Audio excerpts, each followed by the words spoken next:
구독과 좋아요는 사랑입니다.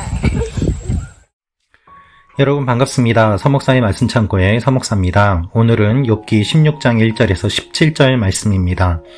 오늘 말씀은 욥이 엘리바스의 이야기를 듣고 대답하는 내용이 기록되어 있습니다. 욥은 엘리바스의 이야기를 듣고 이렇게 말을 합니다. 너희는 재난을 주는 위로자들이구나 라는 것입니다. 위로자인데 재난을 가져다 준다고 말을 합니다. 위로하러 와서 오히려 자신을 공격하는 그들의 모습을 보고 욥이 이렇게 이야기를 하고 있습니다. 욥은 하나님 앞에서 자신이 얼마나 망가졌는지, 얼마나 고통을 당하고 있는지, 얼마나 비참한 상황에 처해 있는지를 이야기하고 있습니다. 그는 하도 울어서 얼굴이 벌겋게 되고 눈꺼풀에는 죽음의 그림자가 드리웠다고 말을 하고 있습니다. 그럼에도 불구하고 하나님 앞에서 순결한 마음을 품고 있다는 것을 항변하고 있습니다. 오늘 이 말씀을 통하여서 우리에게 주시는 하나님의 마음을 함께 묵상해 보기를 원합니다. 특별히 저 개인적으로는 오늘 2절 말씀 한 구절을 가지고 묵상하기 원합니다. 2절입니다. 나도 그런 것들은 많이 들어보았네. 자네들이 위로라고 하는 말이 다 형편없네. 욥은 자신의 친구들이 하는 말들, 위로라고 하는 말이 다 형편없다고 말을 하고 있습니다. 여러분, 사람들의 위로를 받아보신 적이 있습니까? 나를 찾아와서 위로해주는 사람들, 고마운 사람들입니다. 그런데 그들의 위로의 이야기를 들어보면 정말 진심 어린 위로를 하는 사람도 있지만 그렇지 않은 사람도 있음을 우리는 경험합니다. 그런 일이 충분히 일어날 수 있음을 욥도 알고 있습니다. 그래서 그도 이렇게 이야기합니다. 4절입니다. 하긴 자네들이 나 같은 상황이라면 나도 자네들처럼 말했을지 모르지. 나도 자네들에게 그럴듯한 언변을 늘어놓고 쯧쯧하며 고개를 절레절레 흔들었을지 모르지. 여러분, 욥은 이렇게 말을 합니다. 나도 자네들처럼 그와 같은 상황과 환경이었고 오히려 내가 자네들과 같고 자네들이 나처럼 어려운 상황에 처했다면 나도 자네들처럼 말했을지도 모를 것이다 라는 것이죠. 욥도 자신 있게 이야기하지 못합니다. 그래, 나라고 진정한 위로를 할 수 있었겠는가 라는 것이죠. 그럼에도 불구하고 그의 친구들이 하는 이야기에 욥은 많은 상처를 받았습니다. 그래서 재난을 주는 위로자들이라고 말을 하면서 그들의 말이 끝이 없다고, 헛된 말로 하는 그 위로가 다 끝이 없다고 이야기를 하며 욥은 자신의 신세를 한탄하고 있습니다. 여러분, 위로의 말은 하지만 사실 단지 위로의 말을 할 뿐이고 내가 겪고 있는 고난의 문제를 해결해 주지 못하는 일들이 얼마나 많이 있습니까?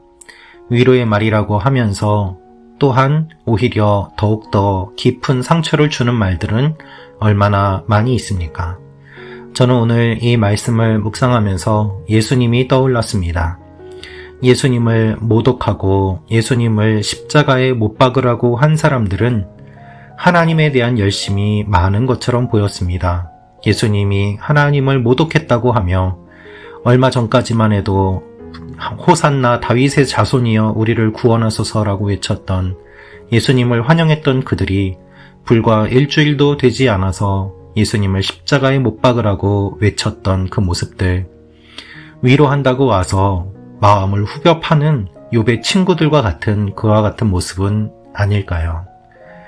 예수님은 억울하게 매를 맞으시고 억울하게 고난당하시고 또한 모든 것이 다 찢기셨습니다.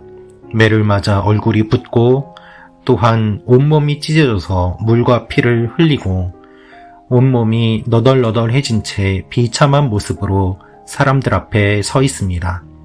그 모습을 바라보며 사람들은 욥의 친구들과 같이 생각하고 반응했던 것입니다.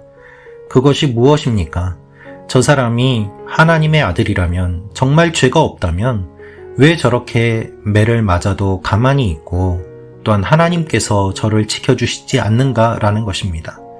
십자가에 달려 돌아가실 때에도 예수님이 외치시는 그 모습을 바라보며 저가 엘리야를 부른다, 저가 하나님께 부르짖어도 하나님이 응답하지 않는다 라면서 예수님의 모습을 바라보고 비웃었던 것입니다. 네가 능력이 있다면 내려와 보아라. 네가 정말로 죄가 없다면 내려와 보아라 라는 것이죠.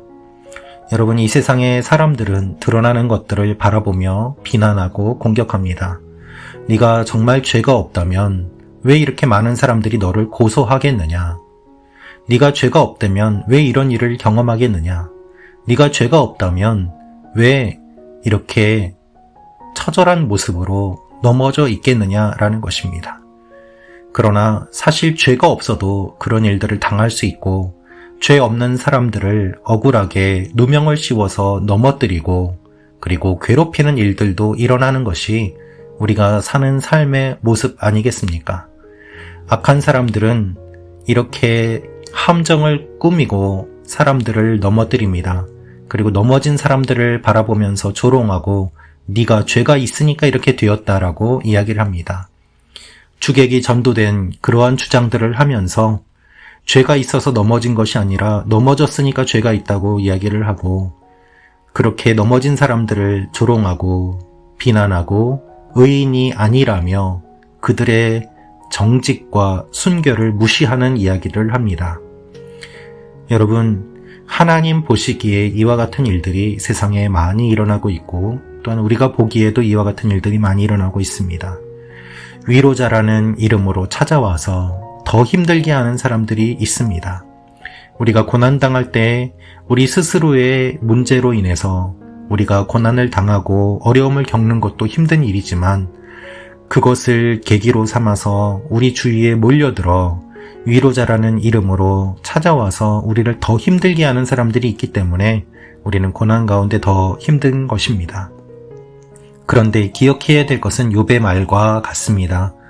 나도 당신들과 같은 상황이었다면 그렇게 했을지도 모른다라는 것이죠. 여러분, 우리도 언젠가 그와 같은 일에 동참하고 동조했을 것입니다. 우리도 위로라는 말로 폭력을 행사한 적이 있을 것입니다. 우리도 그와 같은 상황에 처하지 않았기 때문에 타인의 문제를 바라보며 판단하고 정죄했던 일들이 있을 것입니다. 그래서 우리가 하나님 앞에 깨어 있음으로 말미암아 함부로 이야기하지 못하고 진중하게 말을 하며, 그리고 위로자가 되는 것이 얼마나 어려운지, 또한 위로의 말을 건네기 위해서는 우리가 어떻게 해야 되는지 깊이 생각해야 할 필요가 있는 것입니다. 하나님께서는 오늘 우리를 위로해 주십니다. 그것을 생각하면 하나님이 얼마나 우리를 생각하고 사랑하고 배려해 주시는지 알게 됩니다. 진정한 위로자가 되시는 하나님을 바라봅시다. 그리고 그 주님의 마음을 품고 어려운 사람들을 찾아가서 위로하는 여러분과 제가 되기를 원합니다. 하나님께서 우리의 위로자가 되신 것처럼 우리도 서로를 위로하는 사람들이 되도록, 재난을 주는 위로자가 아니라 참된 위로자가 되도록 하나님 앞에 서는 여러분과 제가 되기를 기도합니다. 기도하겠습니다. 아버지 하나님, 참된 위로자가 되게 하여 주옵소서. 우리가 위로받은 것처럼 위로하게 하시고 주님의 마음으로 다가가게 하시고 어려운 사람들을 손 내밀고 함께 울며 기도하는 주님의 자녀들이 되게 하여 주옵소서. 예수님의 이름으로 기도합니다. 아멘.